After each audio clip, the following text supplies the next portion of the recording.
to Timothy Cooper, who's going to speak for about 25 minutes on his experience being a screenwriter, his journey from Yale, how he found his passion, and all the ins and outs for everyone who is thinking about becoming a screenwriter or is in the arts and cultural field now and would like to know more about what it's all about. Then we're going to have Derek Webster, who is a counselor in the Office of Career Strategy at OCS, whose focus is on the arts. And he'll talk about how OCS can help you, alumni and current students, to pursue careers in the arts. So that's what I want to highlight. I want to just turn to our presentation. Timothy Cooper, class of '02, is from Berkeley College, and Derek Webster's class of '99 from Pearson College, which is great. And we're really thrilled to have Timothy Cooper join us today. You all may recognize his name. He was the alumnus who volunteered and jumped into action on his own when Yale announced it was closing because of the coronavirus. And Timothy on his own created a Google Doc that many alumni and students still use and network for needed housing and food, transportation, and other things. So thank you, Timothy Cooper. That's how Timothy and I met, became friends, and that's how this webinar was created. Timothy is an award-winning writer, director, and improviser based in Brooklyn, New York. He has written and directed the Writers Guild Award nominated Concierge, the series, starring Kate McKinnon. His short comedy Lemon, starring Jennifer Westfeld, Noah Beam, and Jen Lyon, premiered at Tribeca and is playing at dozens of festivals throughout the world, as well as on United Airlines, Amazon Prime, and is currently being developed into a sitcom. Through his company, which is called Blueprint Screenwriting Group, blueprintscreenwritinggroup.com, he's taught hundreds of writers, helping them sell their scripts to major studios, staff on multiple network and cable TV shows, find representation, screen, and win at SXSW, Sundance, Tribeca, the Cannes Film Festival, and many, many more. And he helps them get their movies and shows made across the globe. Derek Webster was a first-gen Yalie when he was a student. He works with students and alumni to explore creative careers, recruiting and external job searches, reviewing submission and pitch materials, and improving networking approaches, especially now in this new virtual reality we're in. He navigates the arts, the entertainment, and communication-related fields. Derek graduated as a film studies major before spending a decade in Los Angeles as a literary manager and script consultant. He's currently enrolled in the Fairfield Creative Writing MFA program. So those are the introductions. I'm now going to turn it over to Timothy. Timothy, you ready? Where's Timothy? Okay, great.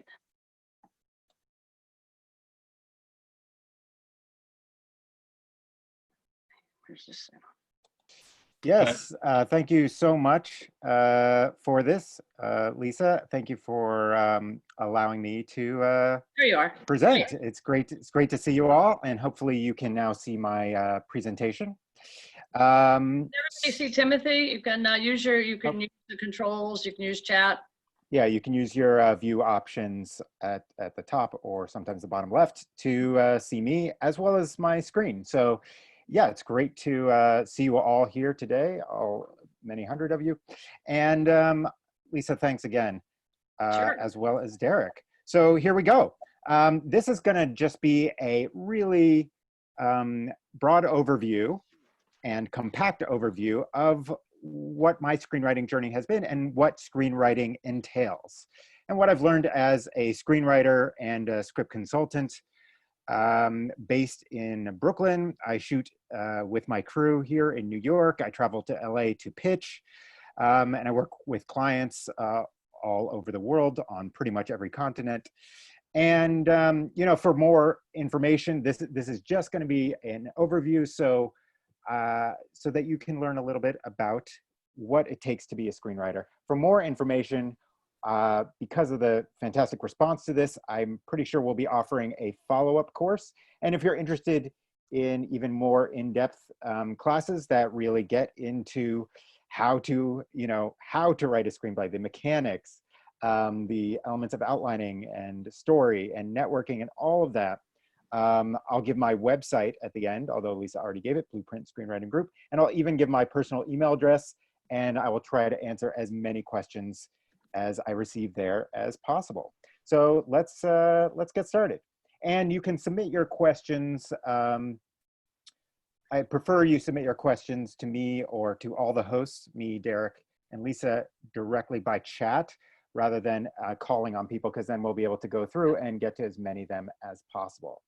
So here we go. This is going to be a little bit about my journey, then the very basics of screenwriting, then something about what a career in screenwriting looks like and different ways in. I'll give you a few of my key resources at the end that you can use for further study, and then have a few conclusions. So yeah, this is about my journey so far. This is kind of in order. It makes it look like there is any sort of order to a screenwriting career, which really isn't true. There is no, there are no tiers, there are no promotions. You're the one administering your own career. So that makes it both such an amazing business and also such a frustrating one at times. So I was a philosophy major. I started playwriting there. I moved to New York to be a playwright. That was relatively short-lived. I took a lot of internships with different film companies, as well as many other types. I studied improv and sketch at Upright Citizens Brigade, the Magnet, the Pit here in New York, and directed and performed at those many of those theaters. I wrote and filmed lots of videos and sketches and very mediocre pilots. The whole time I was earning money by copy editing. I did food journalism and restaurant reviews. I tutored. I did PA work, which means on-set work. I did ghostwriting for different theater and film and novel writers. I worked in a tech startup. So you name it, I've done it. And this is just a fraction of some of the jobs that I've done. Then I started getting paid work after a lot of internships, helping people with their scripts and consulting on them and then rewriting them. Then I made a web series with Kate McKinnon, who I had worked with at Upright Citizens Brigade. That was nominated for a Writers Guild Award. That helped me get managers. Those managers did not work out. I now have new managers. Those have worked out much better. I made a short film called Lemon. Again, this is pretty selective because I had made many short films. But this is just a few of the best. And the one that was the best got into Tribeca. That led to some fellowships. That led to an option to make it into a sitcom. That's a whole journey in itself. That helped me get an agent. And from there, I was able to now pitch to a lot more companies and do a lot more script consulting. And in the meantime, I've written for commercials, podcasts, video games, script doctoring, you name it.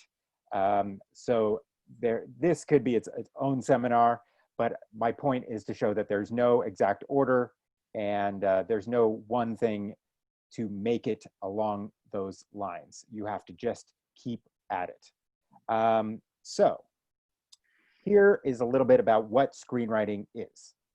First of all, what are screenplays used for? Well, these are just some of the things that they'd be used for include TV, making web series, short films, feature films, podcasts, video games, commercials, even documentaries have to be written. Even reality shows have to be written. You think people are coming up with that stuff by themselves? No, they're being written sometimes by producers, sometimes they're writers behind the scenes. Usually it's a writer-producer, so someone who's kind of writing people's dialogue on the fly, feeding it to them. So they're sort of directing, producing, and writing all at once. And over the course of teaching, many people, I've sort of distilled down what the essential components of a screenplay are and what separates professional screenwriters from okay screenwriters. And the first component is a hook. And a hook is what makes your screenplay unique, something that you could say in a sentence or even a phrase, less than a sentence, and people would instantly understand why they want to read your script and why they want to make that film. You have something to say about humankind, about our existence, about the world as you observe it. It is really hard to make a living as someone if it takes so much time to work on a script, and you have to be its biggest champion. And if you don't have something to say, it's going to be really hard to stay passionate and really want to keep pushing throughout all the obstacles that you'll be facing along the way. Do you have something to say in a new way? So if you're just saying something that's been said many times before in the exact same manner, with the exact same characters, that's not going to jump to the top of people's pile of thousands of scripts they have to read. You have a lead we can root for. So that doesn't mean they have to be likable, but it does mean we have to root for them and want to see them succeed in some way. Think about Walter White or the lead of Nightcrawler, where we're not exactly rooting for them to succeed per se, but we do care about them. Next, we have goals, stakes, and urgency. These are essential components. If the character has no goal, if we're just meandering through, if it's just kind of a character study, it's going to be a lot harder to get your project made. We want a limited time frame. So if a script takes place in something like Boyhood is kind of the exception to the rule, but if it takes place over the course of many years or decades, there's no real urgency to it, so we don't really care if something, it's not really a film, it's more a book, and books are great. Love books, I love novels, but novels don't translate to films frequently for that. That's one of the reasons that they don't translate too well all the time. Next, we have a visual, tangible goal. And so that means not just something that's interior, like I wish I would find love, but something we can see on the outside. So that's why so many films revolve around something like getting to the wedding on time or finding a treasure. It doesn't have to be that literal, but it does have to be visual, tangible, and physical. You have a formidable obstacle and a powerful antagonist. So it's not just someone's self is the antagonist, but a visual embodiment of that antagonist. You have a certain economy of language. You can't go on and on like a novel because scripts are specific page count. For example, a sitcom or half-hour comedy is generally not more than, at the most, 35 pages. If it's in the 40 or 45 page count, now we don't really know what your project is. There are a few exceptions to that, but if you're a first timer, you want to fit the page count that people expect. And you use the terminology and language of film and of screenwriting, and you know it inside and out. So some of the required skills would include being able to rewrite and discard frequently, not being precious about your work, because you'll be getting notes from everyone from your peers to your superiors, to showrunners, to executives, directors, actors, the actor's assistant, etc. So you have to be willing to traffic in ideas. You have tons of ideas and you're willing to discard them and write new ones all the time. You're listening to feedback, and by doing that, you're satisfying many different bosses at the same time who will often come at you with conflicting notes. A producer, an actor, and a director might all have totally different notes. And then the production designer has other notes about why they can't do that. And then the DP, the director of photography, has other notes about why they can't do that. And you somehow have to coordinate and assimilate all of those notes at once. You have to be able to build a network because you can't sell a script or make a movie or TV show or even a short film or web series in a vacuum. You have a voice. That means you're able to say something in a unique manner that is distinctively you, that you have something to say. You do one thing well. So you're not trying to do comedy and drama and horror and sci-fi and epic fantasy all at once and say, well, you pick what I do well. No, you want to be able to do one thing well. And once you're known for that, then you can have the capacity to branch out a la Spielberg or the like. You have a vision that's sort of part of a voice, and you're willing to see that through despite all the conflicting notes you're going to be getting. You have that economy and precision of language, and you can paint an image in people's mind in a very specific, concise way so they can envision exactly what you're talking about. And the more screenplays you read, the more you'll understand this right from the get-go. How the best screenwriters, we can envision exactly what they are conveying in just a few words. And you have empathy for your fellow human.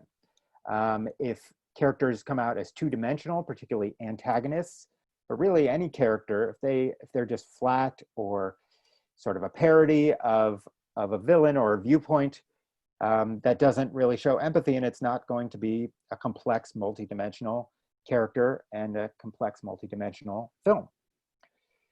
So this is just a really sort of pared down version of the writing process, but overall this is what we do in my workshops and what I do personally and what the most successful screenwriters do. They first brainstorm, then they write, and then they polish.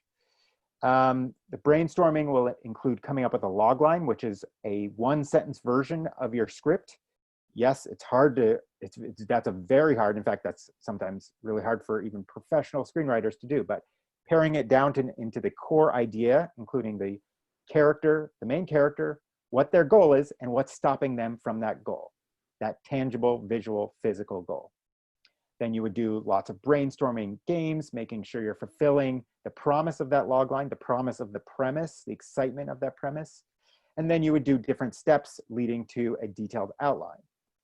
Then you would write, and you would start by writing what we sometimes call a vomit draft or a first draft or a rough draft, and you would just get it on the page, because once you get it on the page, then you have something to react to. You have something to hone. And a lot of people never get to that stage, because the problem is once you start writing something, it's inevitably not exactly what you pictured, and it's not as good as the pros can do. And if it's not as good as the professionals can do, then you're afraid to write it down, so you never get that first draft down. So I encourage you, one of the most important steps is just to get that vomit draft down, vomit it onto the page, make it as bad as you want, because you know that's just the first draft and no one else ever has to see it. Then after that, you do many different passes to make it better and eventually get to the point where you can show it to people. And once you can show it to some people, preferably not just your spouse or your mom or someone else who's going to say it's great, but someone who really understands the industry and it's going to, someone whom you respect and someone who's going to tell you, what is working and what is not working logically, emotionally, character-wise, dialogue-wise, plot-wise, etc. You'll notice that most every single step here is rewriting. It's not stuff like ignore your feedback or just assume that it's great. No, it's getting good feedback, putting it away, taking it out again, rewriting, discarding, rewriting some more. And the people who can do that the best and listen the most to valued feedback are the ones who make it in this business. And you would go through all these different steps, including doing table reads, getting your superiors to read it, getting agents and managers to read it, even those who don't represent you yet, and eventually pitching it. And even there, you'll be getting rewrites. Even on set, you'll be getting rewrite notes. So you're constantly rewriting. And then the director will rewrite stuff, and then the actors will rewrite stuff. And then the editors will re-edit it after it's filmed. So it's constantly being rewritten, but you want to make that vision as clear as possible so that as much as what you envisioned as possible gets to the final product.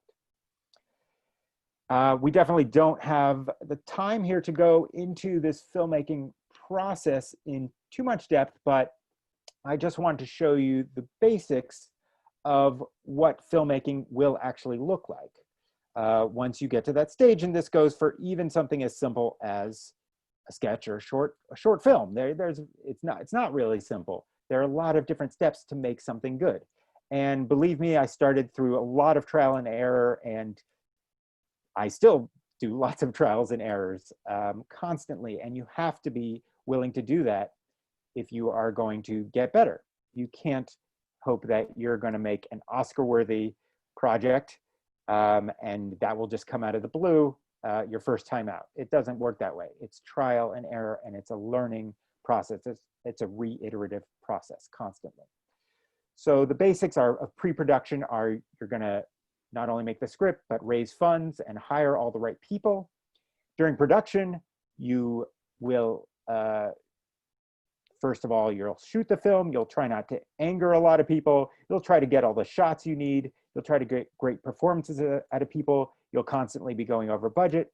And you have to, if you're the director or even the writer, you'll have to make literally thousands of choices per day, without knowing if any one of them is going to be the wrong choice. And you just have to make choices constantly. And that's why you're going to fail a lot. And eventually you'll start failing a little less and a little less. And suddenly people will want to hire you. And then post-production involves a lot of different steps, including editing, adding special effects, a lot of sound design and soundtracks, sound effects, coloring, and then marketing and PR, and then bringing it to festivals, depending on if you're working in a studio or other sort of system, such as the TV production system. So again, I've taught entire classes on this and would love to teach more, but I'd like to move on and really focus on the screenwriting, the very first step of pre-production. So let's talk a little bit about careers and ways in. So what separates the pros from the amateurs? Well, as I mentioned, you have something to say. You have a unique point of view. You have a voice. And it takes time to generate this, and you'll probably still be generating it and figuring it out for a long time.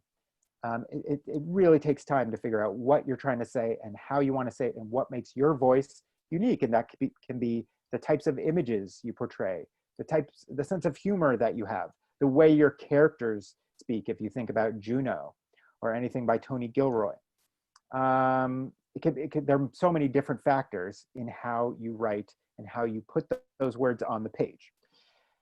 You consistently output. You don't sort of put one thing out and try to sell just that one thing. You put that away and then you work on your next thing. You're constantly working on several projects. You're constantly generating more ideas. You're always willing to fail and generating more stories, creating and discarding more and more ideas.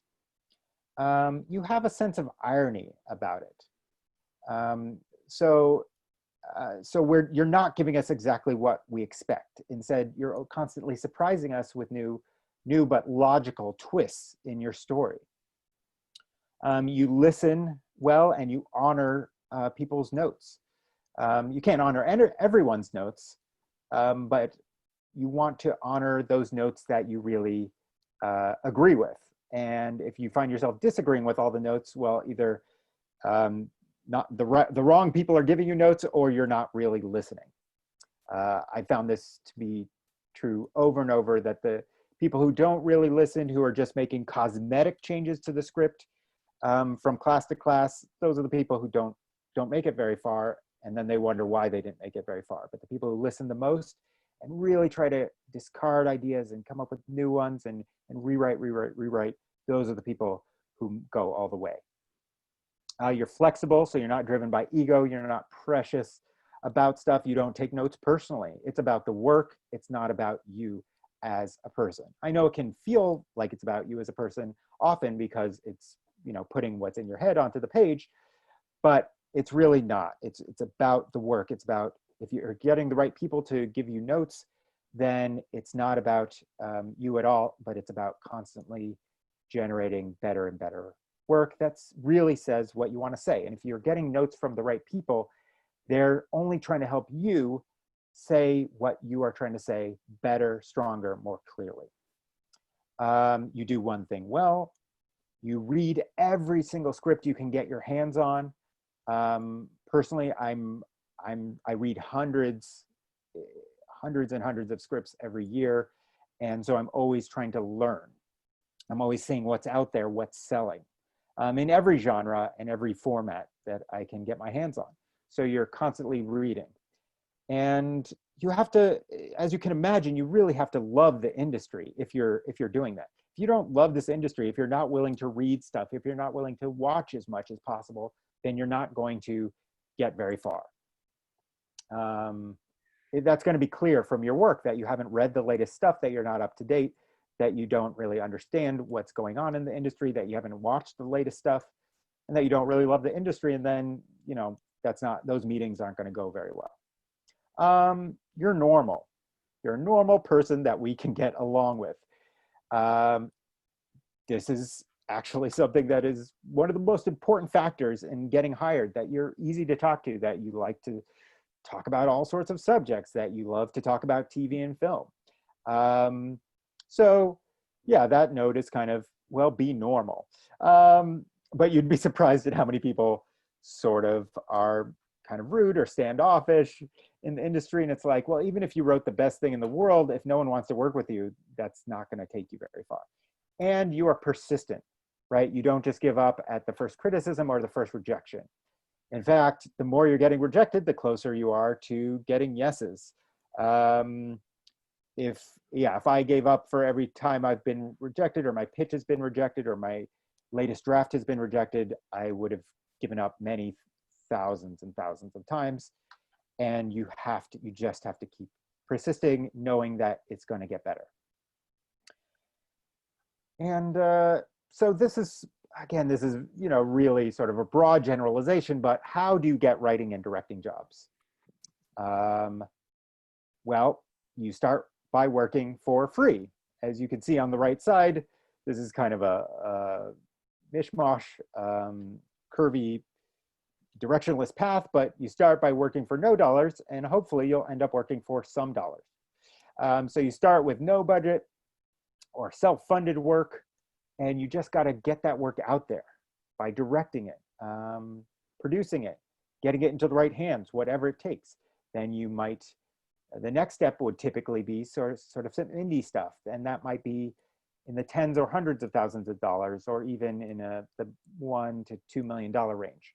Then, you know, it might be in the, you would probably be at that point trusted with a bigger budget, even as a writer or as a director. Well, you know what?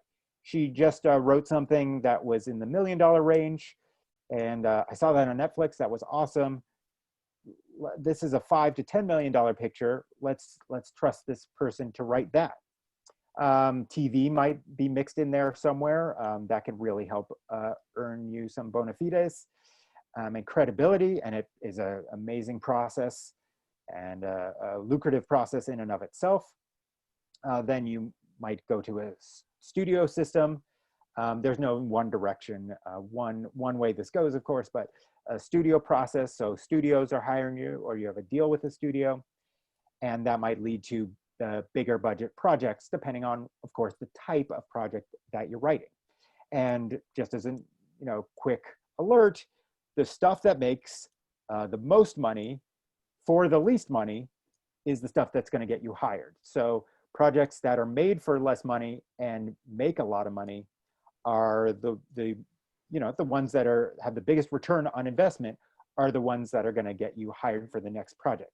And in particular, those tend to be horror and contained thriller projects. But I don't want you to write in those genres if those are not ones that appeal to you or that are in your voice, but just know that those and a few others are the ones that tend to, by far, get the largest return on investment, much more than dramas or coming of age or certainly historical, those tend to have a lower return on investment. But again, if you are geared to those, if those are what appeal to you the most, if those are in your wheelhouse, then you should absolutely be working on those. And here are some sort of ways in. If I had to classify the ways in, of course, no two people have the same exact story. It's not like working at a law firm, as much as I love and respect lawyers and my entertainment lawyer, or any other regular job. It is a real process. And there's no one way in, but some of the ways that I have seen for myself and my clients and my students include, as I said, making shorts or web series or videos that get you noticed, being funny or engaging on Twitter, doing stand-up, sketch, or improv in different clubs, writing some novel, short story, or articles that get noticed.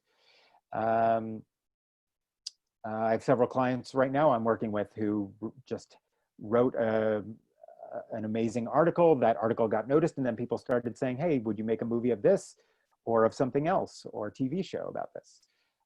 Playwriting has certainly been opened a lot of doors for a lot of writers. PAing, so being working on set in the, sometimes the lowliest positions, but you start to network that way. Being a writer's assistant, working for an exec, and that's usually in a TV staff room. So being the assistant, the person who's quiet but is typing everything up.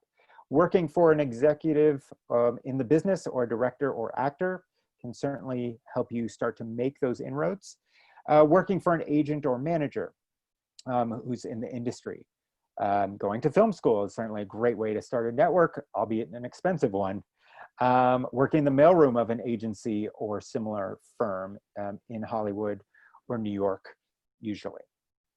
Doing script coverage, which means being one of the people who read scripts, usually for a production company.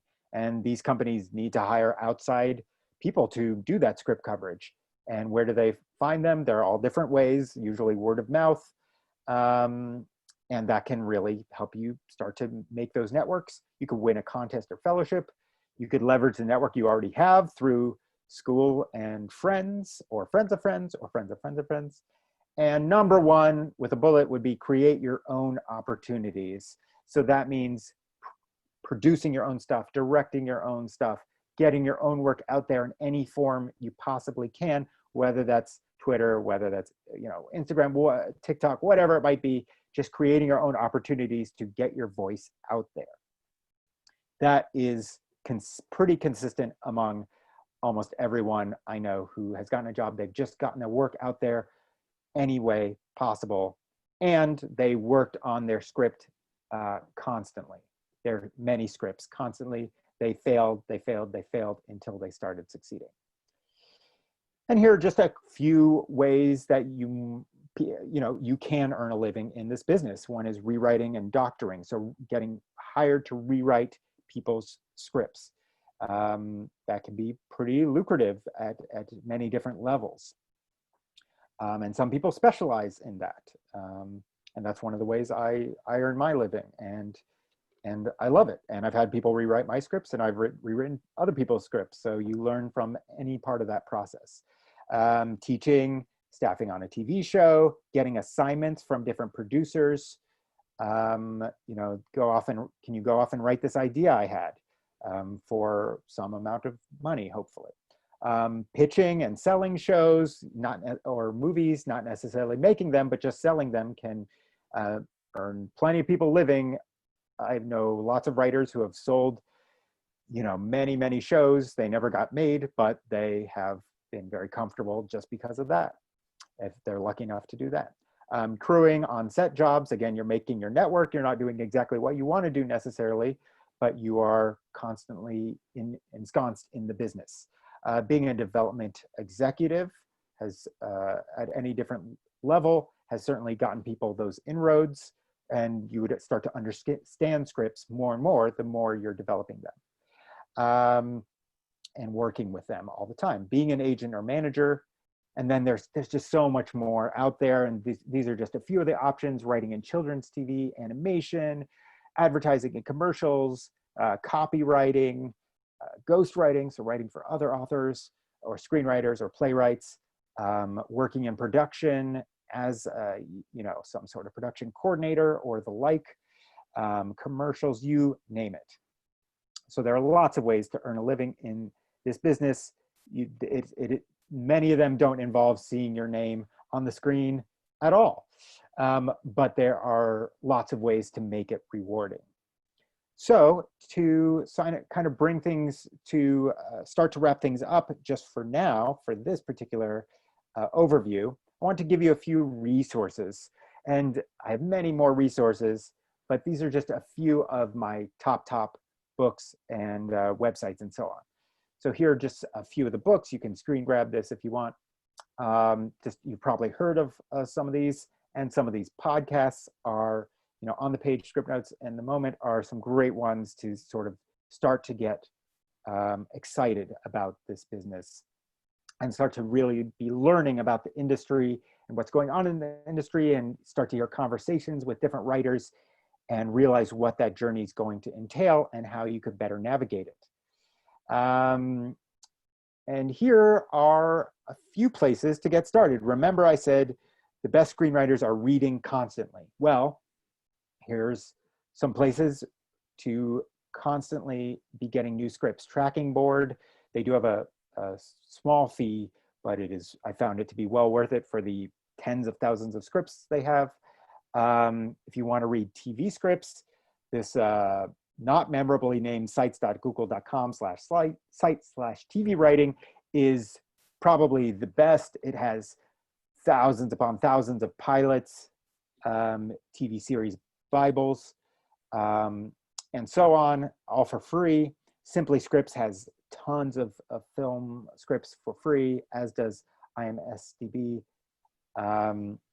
So all of these are ones to look up, and the first one is not free, the other three are free.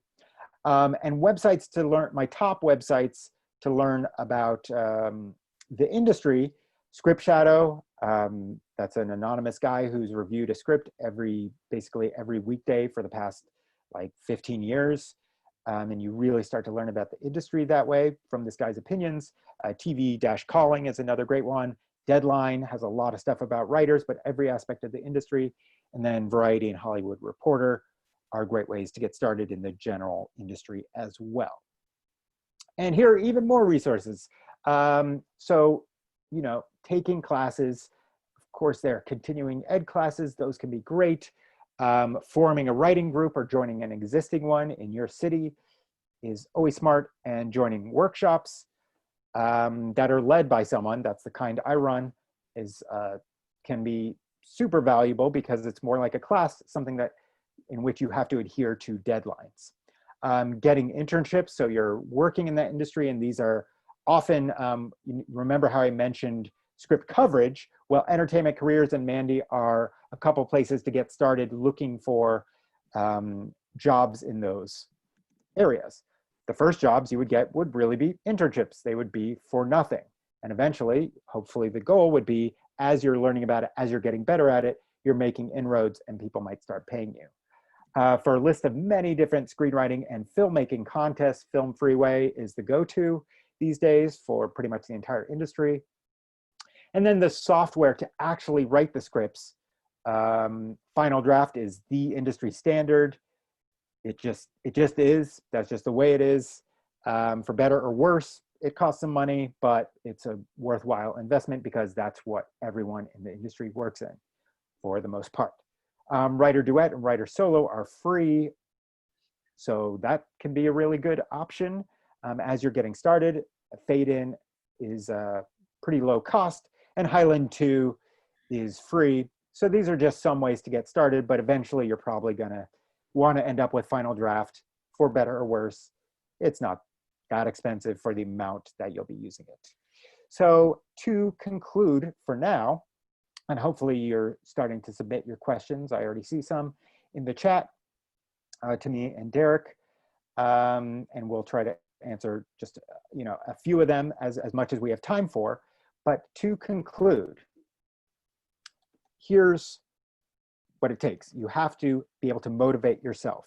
That's why a writing group or a workshop or a continuing ed class can really help you motivate. But ultimately, you have to be self-motivated. You have to give yourself deadlines. You have to write every single day.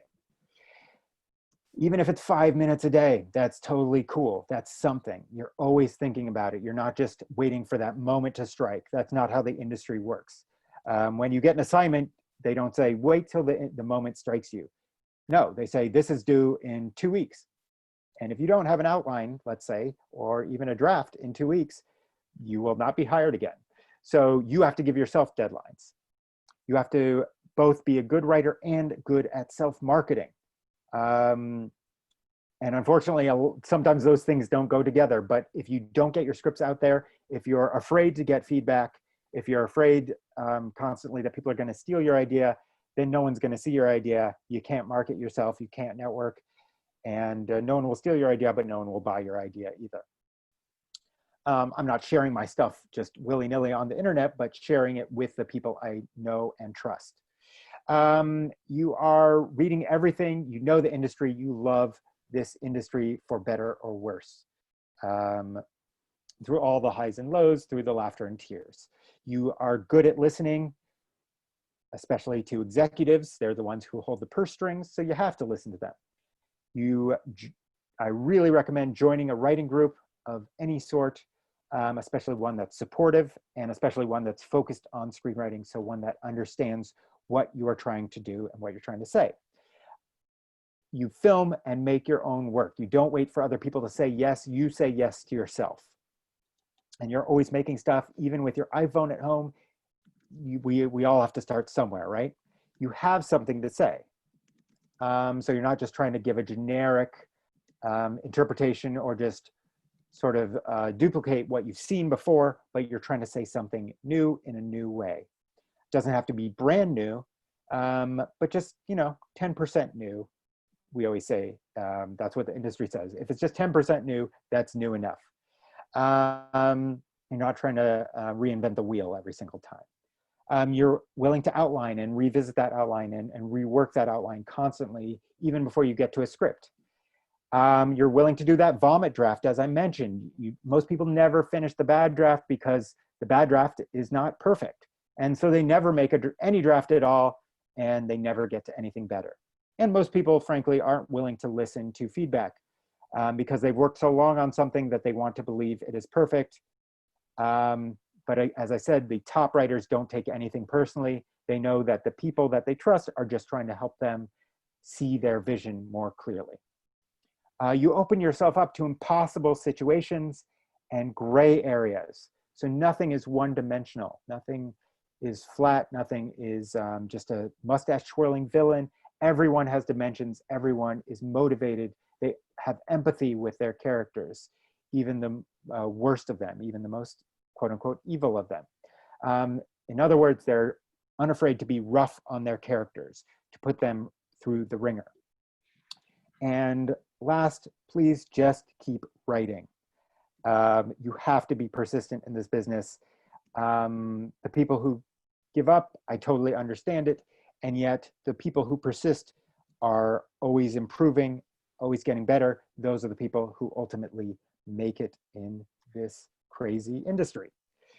So guys, it's been a real pleasure to give this compact, but hopefully entertaining overview to the industry. As you know, these are just the real basics.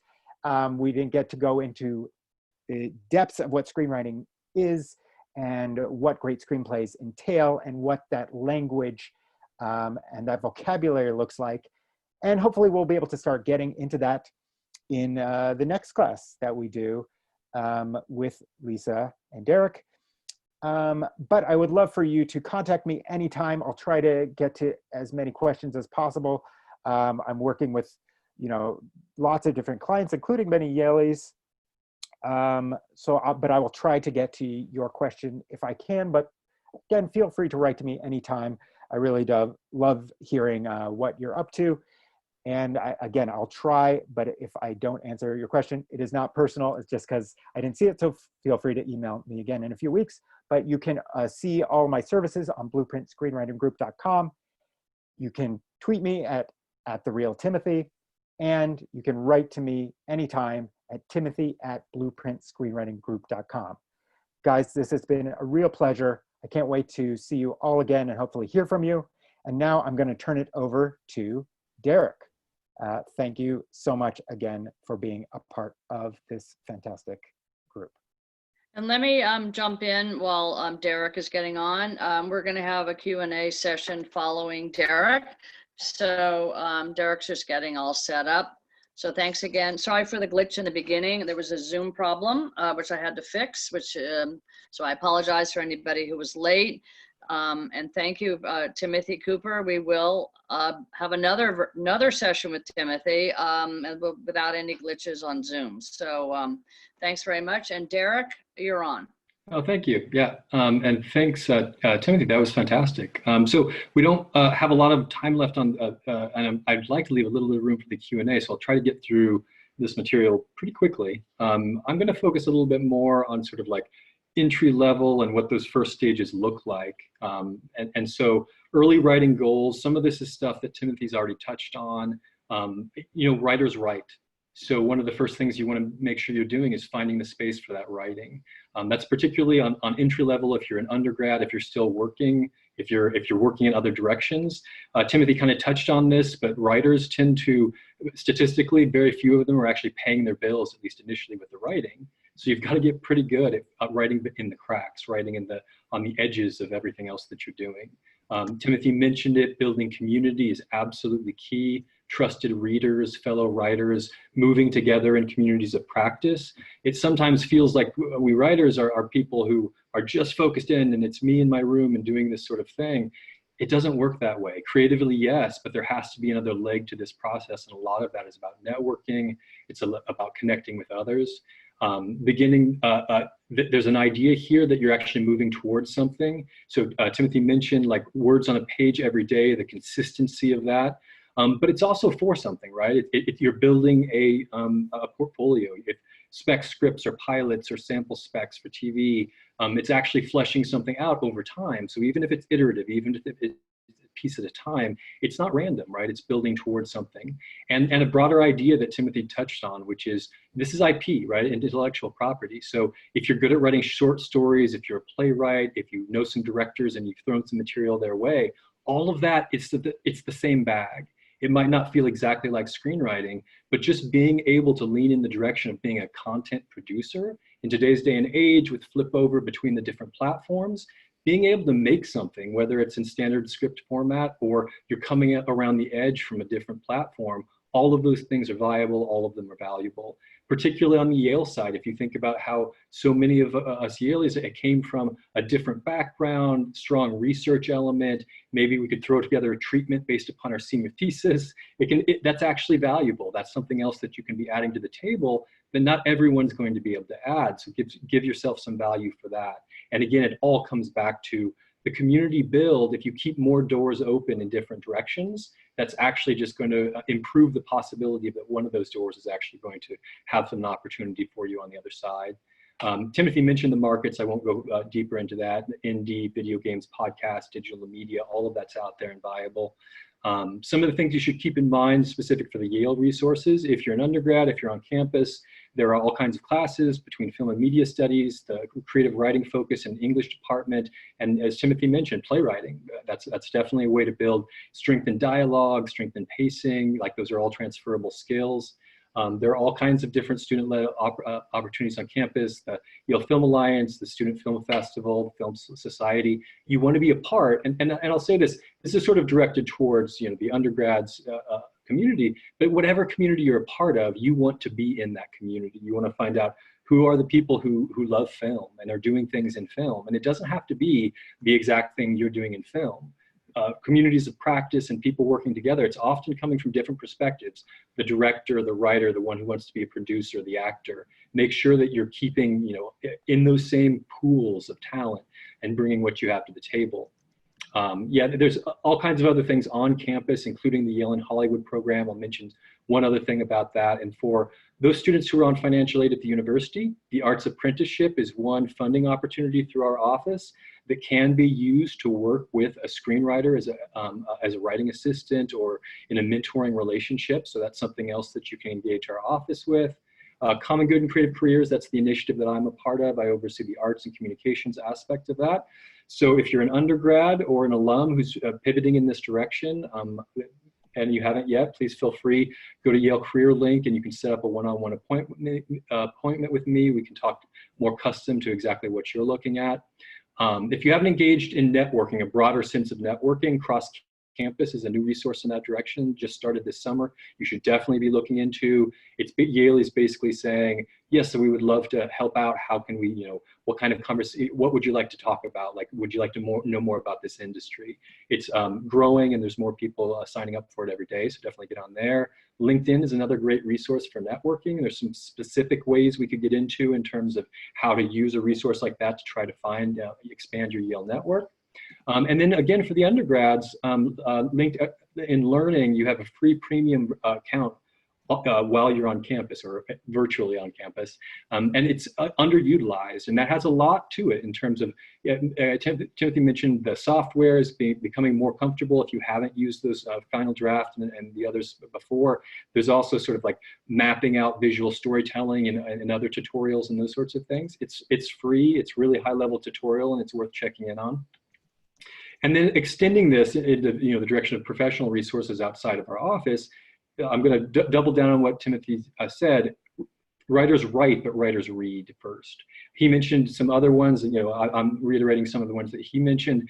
Free scripts are out there; they're available. You don't necessarily have to pay for it. Read the classics, read the moderns, read the things that are just now coming out. You want to be widely read. If you were, thinking about publishing in literature, you would need to have a lot of different input. You need the same thing when you're talking about, brushing up on what is the trend or what's hot, but also what's classic within the industry. Timothy mentioned development potentials, development positions, assistantships, and that's script coverage and those sorts of things are very key to this industry. Yale and Hollywood, most of the positions for summer internships that go through Yale and Hollywood are development positions. And what is a development position? It's spending the summer, or if it's a post-grad position, spending that assistant role every day reading a lot of really bad material, which is okay. Like reading bad material is how you make your own material better. You begin to identify patterns. You understand what doesn't work and how I can improve in those directions. So again, like you can read the greats, the good stuff, the classics, get a development position and do some script coverage so you can read some really bad stuff and know not to do those things either. Timothy mentioned contests. There's a ton of them out there. He was talking about the different resources for finding them. The nickel is the big one that everyone aims for. Only a few people win, but even being a quarterfinalist or a semifinalist in the nickel is actually giving you, leverage point with managers, with agents, all kinds of other festivals and competitions out there. This is sort of like once you have your materials together and are ready to advance with them, it's one of the first steps. It's a way that you can really differentiate yourself by having any kind of credentialing in those directions. There are also studio writing programs for all of the studios, including CBS, NBC, and Nickelodeon, are tailored a little bit more in the direction of diversity writing. So if you're coming from an untraditional background or an underrepresented background, those are some really great opportunities that you can be looking at. And then, I'm really going to center in on, following the trades. Timothy mentioned it, it's Variety, Hollywood Reporter, Deadline, even IndieWire, and all the other, Script Mag, Creative Screenwriting, Save the Cat. They're all out there, but particularly when we're talking about the trades, what we're really talking about isn't just the screenwriting aspect of this, the creative aspect of this, it's understanding the industry. It's contextualizing yourself at the business side of this, because whatever happens, if you move forward and eventually you're being considered for management, for agent, getting represented, all pitch meetings, being brought into producers, all of those things are things where if you understand the industry better, if you understand the trends that are going on, if you understand the articles that everyone is reading, producers, agents, who's got a first look, who just closed a deal, what new TV show came out, you need to know those things in order to map out and be better educated on the business side of this, on top of all the creative things that we've already been talking about. So that's the quick pitch. There's certainly more, but I want to sort of, again, make sure that we leave a little bit of room on the back end. More information is available on our website. Here's the URL. The noise there, /entertainment-arts. Also, I mentioned setting up a one-on-one appointment with me. You can go to yalecsmsimplicity.com. Students and alum are available to send in requests for one-on-one appointments with our office. And if you have any additional questions for our office, you can send it to careerstrategy@yale.edu. All right, I'm a little short-winded, but here we go. Let's open it up to questions. Okay, great. So we're going to get, where's Timothy? Timothy? Great. Yeah, I read all the questions Okay. that we got while Derek was talking. Derek, that was fantastic. I love those resources.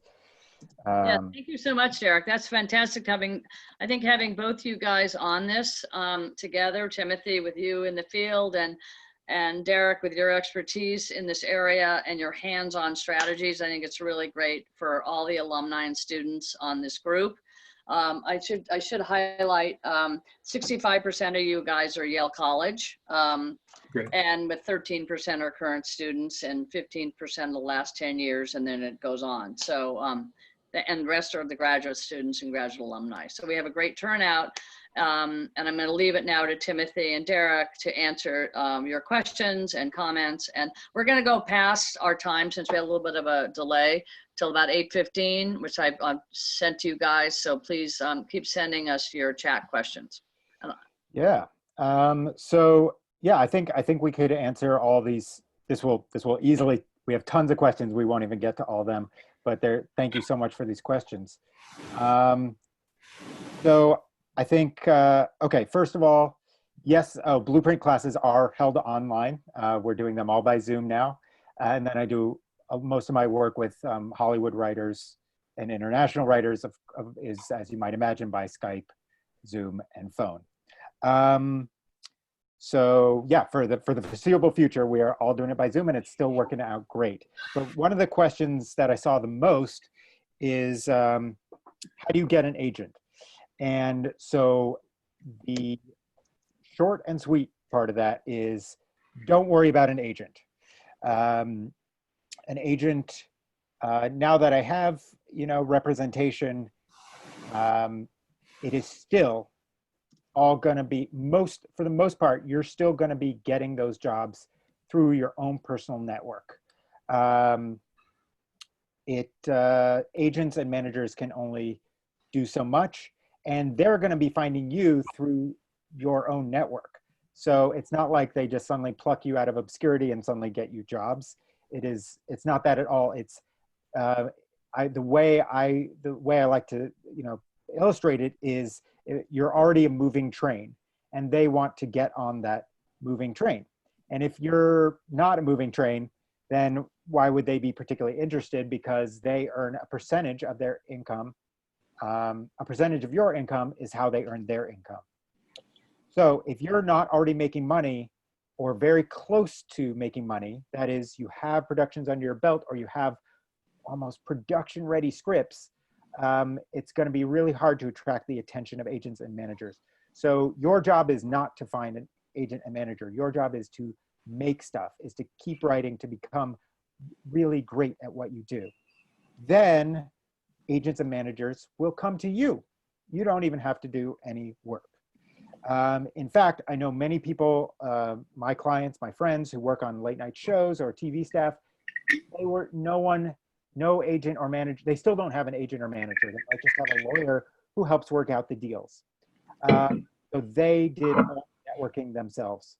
Yes, that's going to be harder if you are not in New York or LA, but the great thing is that it doesn't matter where your script comes from. If you have been making great scripts with a unique point of view, with something new to say, people are going to want to get on board if you've been able to get that to the right people, whether that's through some of the fellowships that Derek mentioned, the various contests that we both mentioned. There's all sorts of ways to get your stuff out there. But again, that's why my number one way to do it was making yourself known. So no matter what platform you're using, you're making stuff. So you're sending out your scripts, you're sending out your videos, you're sending out your web series, short films, songs online. I have a client who became known through her amazing, hilarious, elaborate tweets, and now has agents clamoring at her door. So there's all sorts of ways to get your work out there, but an agent is not going to be the one who gets you jobs. They will help. Don't get me wrong, but they are not the be all end all at all. Derek, do you have something to add to that? Oh no, that's a pretty thorough answer. The only thing I would add, you mentioned it as well. I'll give an example. So the nickel, which is again like high stand, no, hardly anyone wins it, right? But when at one of the agencies I worked for, at a certain point, like every quarterfinalist, we ended up sending out and requesting a copy. It's, you're getting a lot of referral agents and managers are constantly like, and referral is important, but there's an immediacy of referral of the talent and quality that goes through some of the competitions and fellowships, which, it's hard to remanufacture that. A lot of the rest of it's based on networking, which is important. So one of the only things you can really have control over is writing good material and putting it out into the platforms that might get notice. Exactly, totally agree. And then another question I saw a lot of was, what are some first-timer mistakes? And I could definitely, and have taught whole classes on that, but the main points are, first of all, one is being too precious. So not willing to share your work because someone might steal it. And the short answer is, yeah, someone might steal it, but most ideas are not that new. It's how you say it that's new.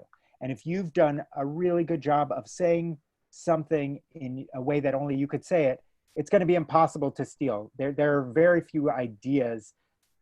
It's very hard to think of any that have never been done before. So it's not that, it's the execution of the idea. And if you've executed it with a voice and a style, then people are going to want to buy your version. They're not going to want to steal it. They're going to want to get on board that train. I'll add on to that as well, that particularly when you're thinking about the long game of your career as a writer, it's never about one script. So no one, whether manager, agent, or even like a producer or an indie who wants you to bring you in and make you, someone that they're collaborating with, the quality of the work, whether original idea or whichever direction it's coming from, they're actually interested in your talent. And so the idea that someone would steal one idea and that there goes your career, like that's not really how it works. You're demonstrating the ability to reproduce that talent in all kinds of different directions. So don't worry so much about, you mentioned like the preciousness of this one thing. That one thing is just a demonstrator. It's just an example of the talent, what people are actually after. Yeah, I can make that really personal. I got my current managers. I had written a lot of scripts and discarded a ton of scripts. And eventually I had two that I thought were ready. They had been passed through different, I'd gotten lots of feedback from people who were better writers than I was at the time. And so then, eventually those managers that I managed to get my script to, or they'd heard something about me. So they asked, do you have any other scripts? And I said, yes, I'm ready. I sent them the scripts and they were like, great. And so when they signed me, I was like, oh, awesome. So when are we going to go out and try to sell the script? And they said, never. We liked your voice. Right. That script is not sellable.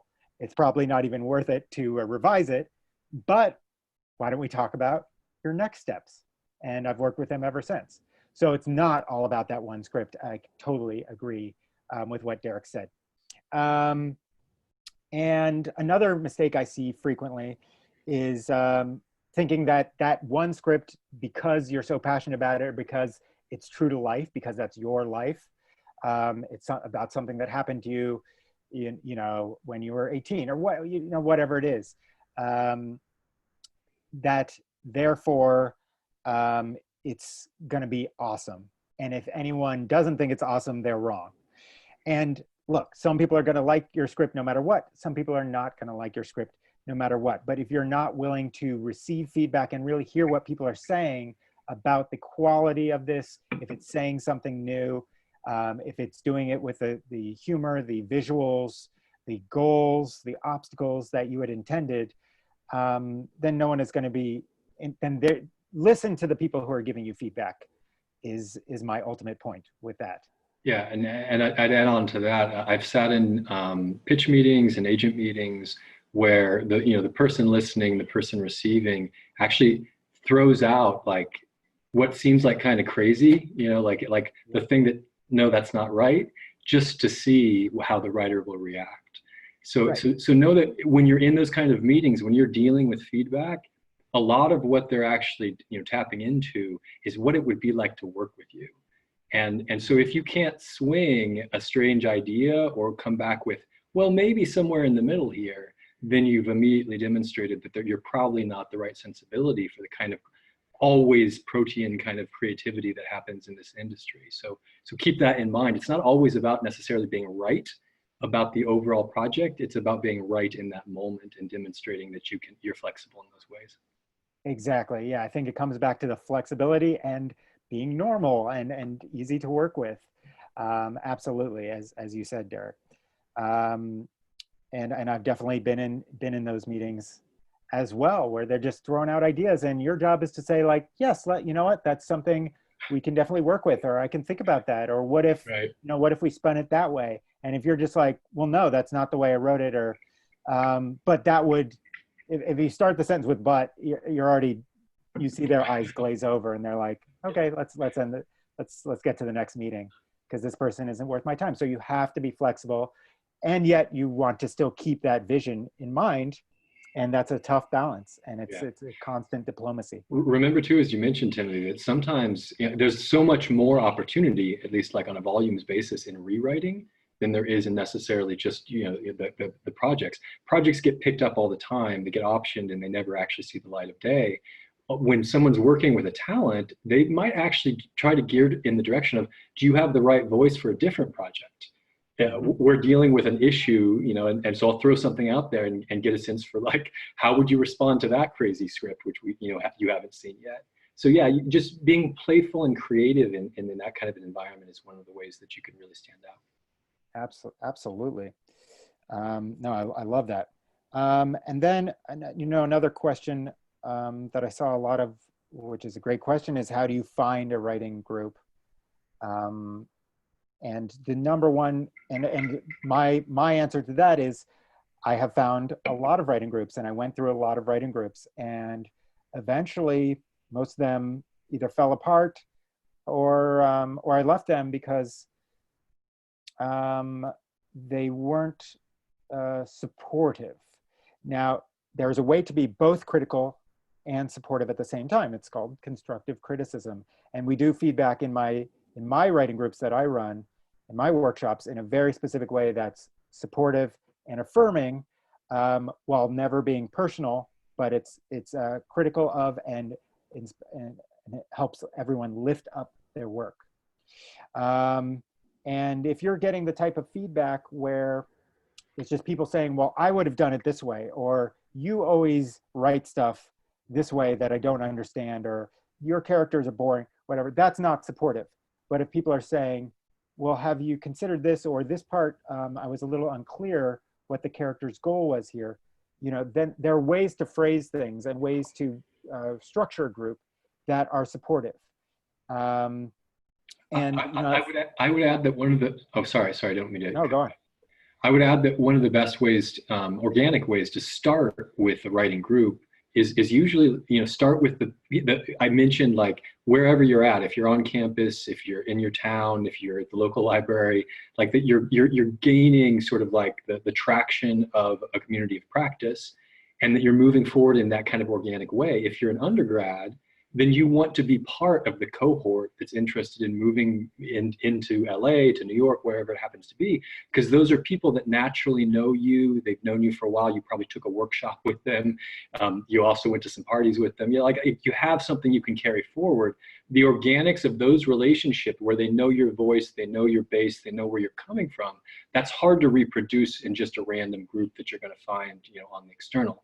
There's room for both things, so I don't want to disparage one over the other, but just remember that when I mention like trusted readers, those tend to be the people that you've worked with for long enough and know you and your voice well enough that even if you know the bias they're coming in, there's something in the dynamic of where you both understand where the notes are coming from. That's really hard to reproduce. And so that's why it's so important to establish those kinds of relationships as early as you can and carry those forward as you move on. Totally agree. And along those lines, I would, keep in touch with people. All those people who were interested in that sort of thing. And when you were in school or at your work or friends of friends, and don't, along those lines, don't burn your bridges. So I've definitely known, and I did this at the beginning too. I was lucky enough to be introduced to some agents via some Yale friends, and what ultimately happened, I wasn't ready. So I kind of showed those agents my mediocre drafts, and guess what? I didn't hear back from them. Go figure. Yeah. So you want to be working your way up. You want to be testing your projects, even at the protean stage. It doesn't have to be a whole script. It could just be a log line. In fact, I encourage that. Just start by testing your idea with a few friends, and you're just telling them a story. And then if they're like, oh, I want to hear more about that, versus they fall asleep. Okay, maybe not that idea, but I want to hear more about that. That's a good sign. Maybe develop that idea or those few ideas, and then develop them more, and then show them to your friends. And then if you get that really good and you've rewritten it a bunch, then show it to someone who's a little bit more, respected. And then only after a pretty long time, I would not even do this with my first several scripts at a minimum, but then I would start to show it to the friend of a friend who is a real reach. So like that agent or manager or executive. But remember that you only get one chance to make that first impression. So if you're, if I'm an executive, I'm sure, Derek, I'm sure you've had this experience, but if I've been in that situation where you read a script and you're just like, oh, I can see this person, this is their first script. And there's nothing wrong with that. But if you're sending it to your reach and it's your first script and it clearly looks like a first script, in every sense, formatting, efficiency, story progress, character depth, then I'm like, this is just generic. I'm bored. And you never get a chance to make, I'm going to have my wall up. I'm not going to want to listen to or field that person's questions or scripts again. The interesting thing that happens with a reach or with a favor submission, normally you're going through these sort of controlled channels. Like no producer or agent is going to read your stuff until like an assistant and the subordinate, and 4 people have read it before it gets to that person in most cases, which sounds really bad, but in one sense, it's a filtering process that's protecting the interest of that individual. When you get a favor or referral, you have to respect the fact that you've skipped a couple of steps. The filters have been pulled out of the place. That's, again, can be a great thing.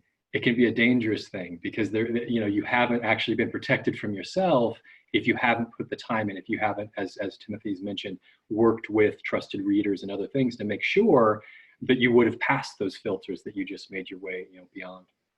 Absolutely. It's 8:15, and I want to thank you, both Timothy and Derek, for going over. I'd like to ask one more question while we still have a very large audience. Can you send it through chat? What would be your #1 topic you would like Timothy and Derek to co-host in our second webinar with them?